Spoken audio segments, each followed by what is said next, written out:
Pues ya estamos de vuelta en este Más que Palabras, en el que en esta ocasión pues el invitado es el historiador de Alcalá, Enrique Ruiz. Volvemos, Enrique, y nos habíamos quedado antes de publicidad hablando de uno de tus libros publicados sobre la parroquia de Santiago, pero tenemos más ejemplares publicados y los tengo yo aquí. Entre ellos este cuaderno sobre el imaginero alcalareño Manuel Pineda Calderón, que bueno, pues ya has remarcado que forma una parte muy importante dentro de tu formación. Efectivamente, eso fue otra oportunidad que también tengo siempre que agradecer, cuando en el año 2006 se cumplió el centenario del nacimiento de este artista alcalareño tan desconocido y que muchas veces pues los libros de imaginería y los libros de Semana Santa pues han obviado. Pues tuvimos la oportunidad de escribir estos cuadernos pedagógicos. Son cuadernos que están en todos los colegios de Alcalá y con los que trabajan los niños de Alcalá para conocer la figura de este alcalareño, como te decía, tan importante, pero que muchas veces ha pasado desapercibido porque ninguna de sus obras llegó a ser titular de ninguna hermandad de Sevilla, ni ningún misterio, ¿verdad? Entonces es un personaje, un artista imprescindible para la Semana Santa de Alcalá, de Dos Hermanas, de Araal, de Montellano, de Constantina, de Cortegana, de un amplio abanico de poblaciones, incluso de Mérida, ¿no?, la capital extremeña, un amplio abanico de poblaciones que tienen obras de Manuel Pineda Calderón y que en estos días de Cuaresma que estamos empezando, pues es una figura primordial, porque es el que hizo estas obras que recogen la religiosidad de todos estos lugares, ¿no? Cuando yo hablo de Manuel Pineda Calderón y llevo su vida y su obra a tantos lugares como he tenido la fortuna de llevar, siempre acogido y recibido con los mayores honores inmerecidos, pues yo siempre cito una frase de un filósofo griego, Epicteto, que dice que engrandecerás a tu pueblo no elevando la altura de los tejados, sino el alma de sus habitantes. Y yo considero que Manuel Pineda Calderón engrandeció a nuestros pueblos, no elevando la altura de los tejados, sino el alma de sus habitantes. Y hoy lo sigue haciendo gracias a ese trabajo suyo que nos sirve como conexión a Dios a través de sus imágenes y de su obra. ¿Y por qué crees que es un artista que ha sido olvidado en la historia? Yo creo que fundamentalmente ese elemento primordial es que ninguna de las hermandades sevillanas lo llamara para hacer alguna de sus imágenes. Es un elemento primordial. Es verdad que Sevilla es la gran capital de la Semana Santa, no a nivel regional ni siquiera nacional, a nivel internacional.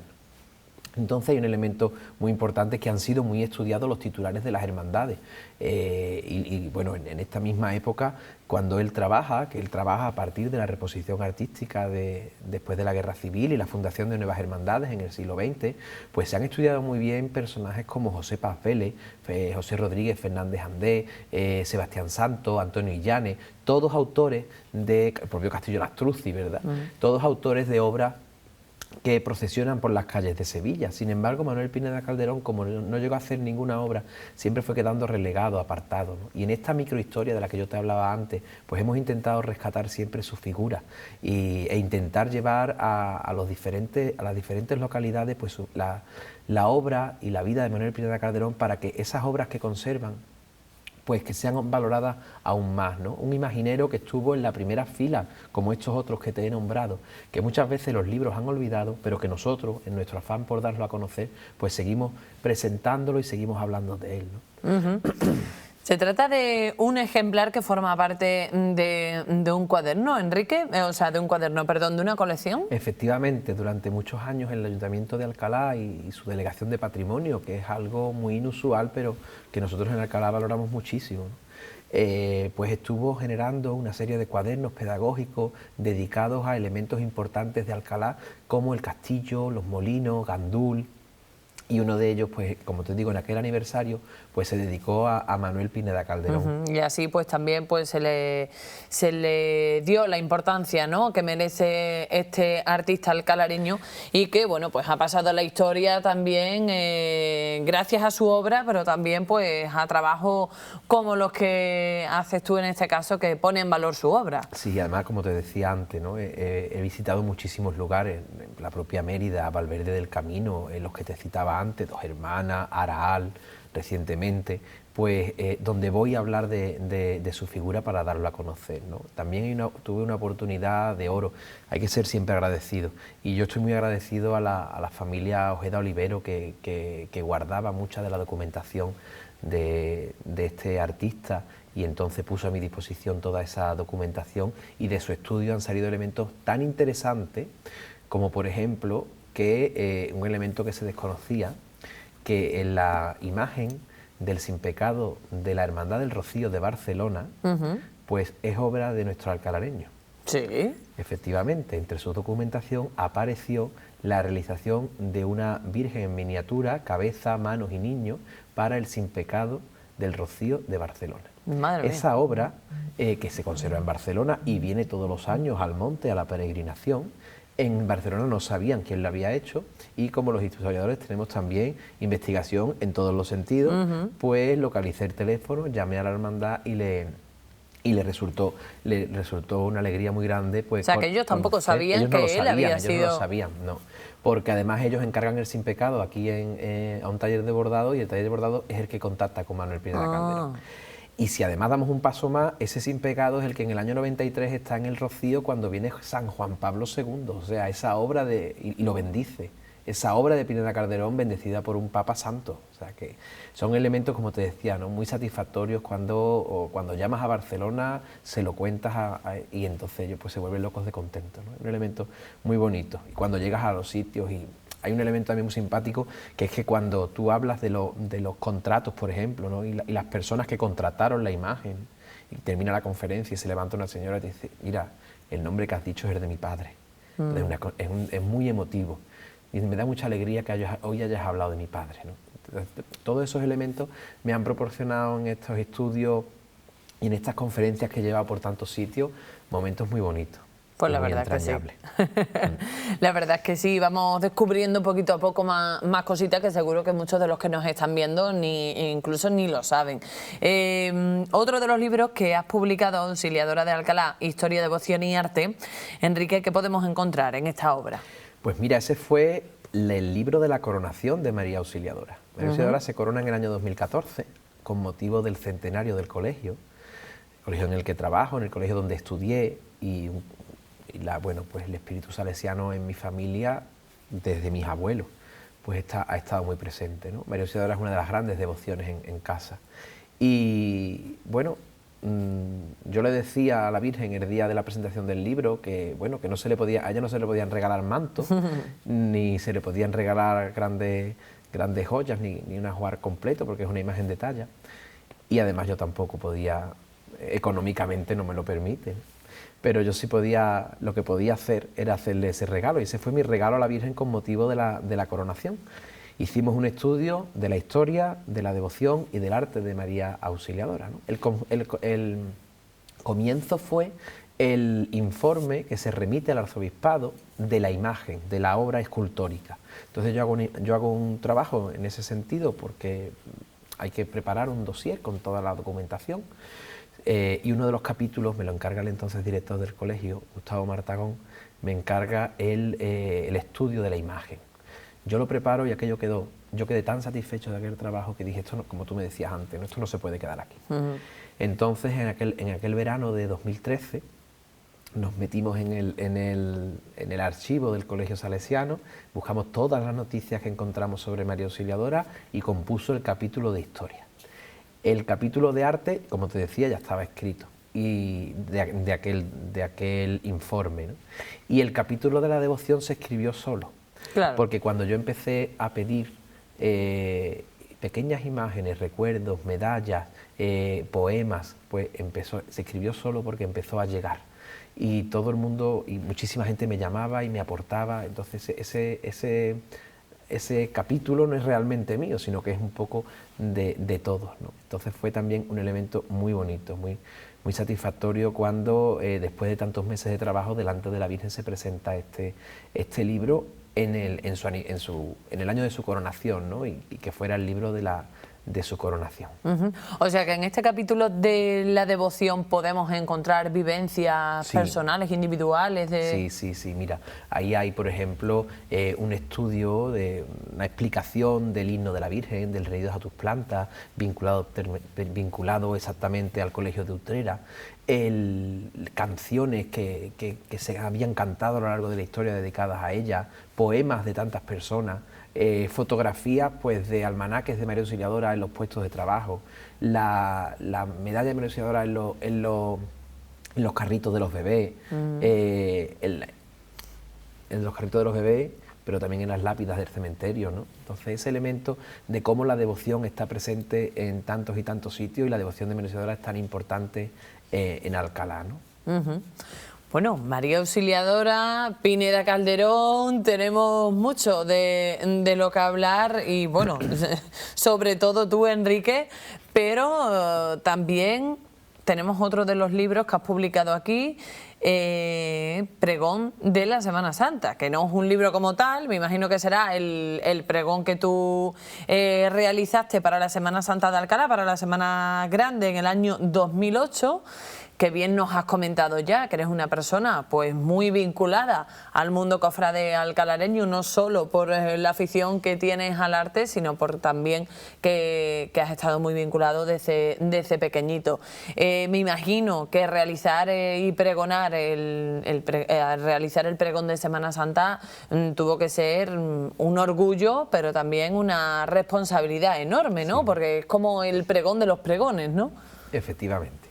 Yo anteriormente y ya después a lo largo de los años he hecho muchísimos pregones, pero la relevancia del pregón de la Semana Santa es la más importante. Es como tú bien decías, una ilusión, un orgullo que entre todos los alcalareños y entre todos los cofrades alcalareños el Consejo de Hermandades se fije en ti. Es algo, como te decía, es imposible de agradecer. No hay palabras que demuestren el agradecimiento que uno siente ante esa elección. Y después una responsabilidad también grandísima, porque la Semana Santa es la fiesta más importante de Alcalá, la más tradicional, la más histórica, donde a la que están vinculadas pues casi 20.000 alcalareños, y es toda una responsabilidad. Lo que pasa es que todo ese miedo y toda esa responsabilidad se suplen cuando subes al atril, entonces del Gutiérrez de Alba, hoy del Auditorio Riberas del Guadaíra, ¿no? Que este año pues lo va a hacer mi amigo, casi hermano David Rivera, con el que, bueno, pues prácticamente desde los 6 años pues estamos juntos. Cuando llegas allí te merece la pena. Son muchas horas escribiendo, ilusionando, soñando, recordando, pero luego realmente merece la pena. Tengo vivencias inenarrables de aquellos días, ¿no? De amistades que desde lo más alto del gallinero te gritaban sus oles, las lágrimas de mi abuela en la segunda fila viendo a su nieto, orgullosa, la familia, mi esposa, mi hija no había nacido. Yo me prometí siempre que el día que diera el pregón me gustaría contar cómo llevaba a mi hijo al Calvario, ¿no? Nació después y la llevé al Calvario. No lo pude contar en el pregón, pero bueno, esa vivencia sí la he conseguido tener. Y sobre todo la confianza en las personas que un día piensan que tú puedes ser válido para eso, ¿no? Para llamar al corazón de Alcalá, que es al final lo que haces. Me imagino que dentro de tu texto, y que además pues para todo aquel que lo desee, aquí lo tiene para poder revivirlo de nuevo, pues pudiste destacar muchísimas cosas dentro de la Semana Santa de Alcalá, pero ¿en qué te centraste particularmente? ¿O a qué le quisiste dar un giro con un poquito más de cariño? Mira, hay que tener en cuenta que es un pregón de hace 12 años. Y en 12 años las hermandades de Alcalá han crecido mucho. De hecho, hay 3 hermandades nuevas que no están en el libro porque ni siquiera habían nacido, ¿no? Pero el hilo conductor del pregón fue la Pasión de Cristo. Entonces, en ese hilo conductor fueron entrando las advocaciones de la Virgen y las advocaciones de Cristo, dependiendo en cada momento. Se cerró con la que es mi devoción más personal y la que por tantos motivos está tan cerca de mí, que es la Virgen del Rosario, que es la que abre, junto con la Hermandad de la Borriquita, mi Hermandad del Rosario, abre la Semana Santa. Entonces ella además protagonizaba aquel año el cartel de la Semana Santa, que es lo que vemos en la portada, y los últimos versos fueron dedicados a ella en ese sentido, ¿no? Que ella y yo con mi voz y ella con su ser y con su mirada, pues abríamos la Semana Santa, ¿no? Yo desde el pregón y ella desde su palio el Domingo de Ramos. Como te digo, son vivencias muy hermosas. Me imagino que, como bien dice, pues vivencias muy hermosas que no caen en el olvido. Y me imagino que año tras año asistiendo al pregón de la Semana Santa de Alcalá para ver cómo lo hace el que en ese año le haya tocado, pues uno irremediablemente revive su momento también.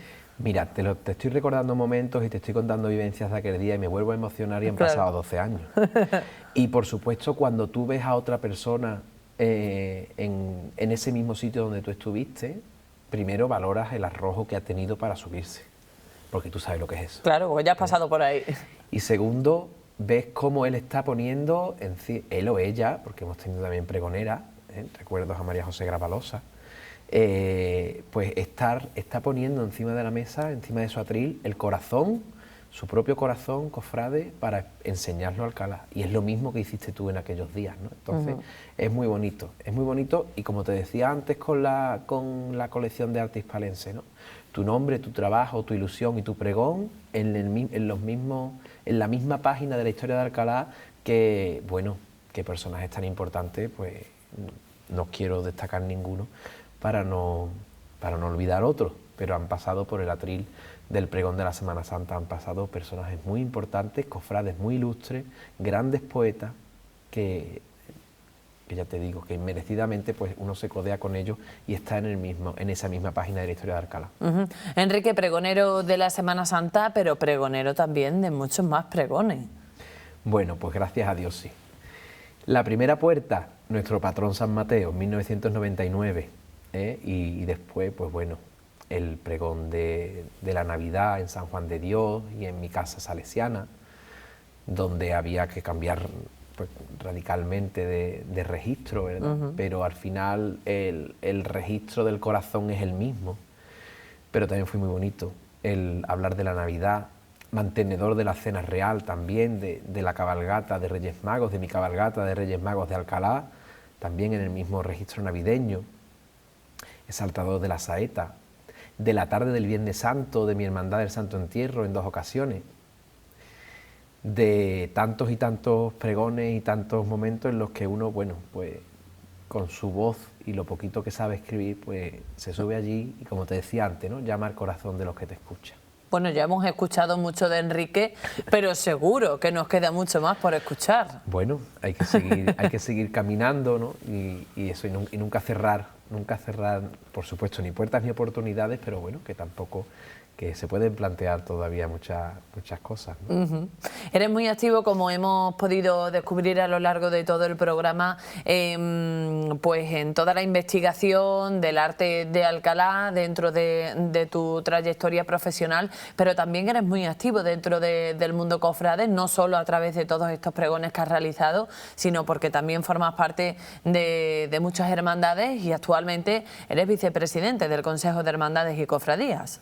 Así es, gracias a la confianza de Antonio Rivas, nuestro presidente, bueno, pues él quiso que le acompañara en su equipo, un equipo magnífico, son mis compañeros y por supuesto también los hermanos mayores de las hermandades, pues para trabajar un poco en la coordinación de la Semana Santa y de la vida de las hermandades de Alcalá.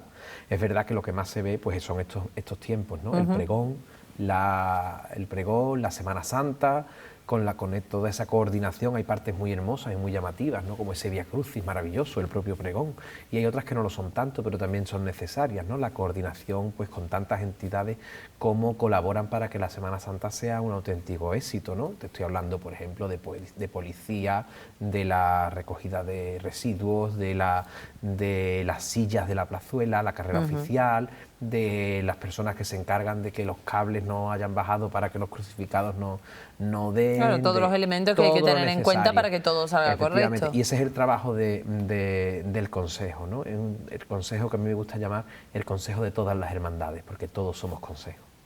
Muy bien, pues se nos acaba el tiempo, Enrique. Qué pena, porque todavía pues tienes mucho que explicarnos.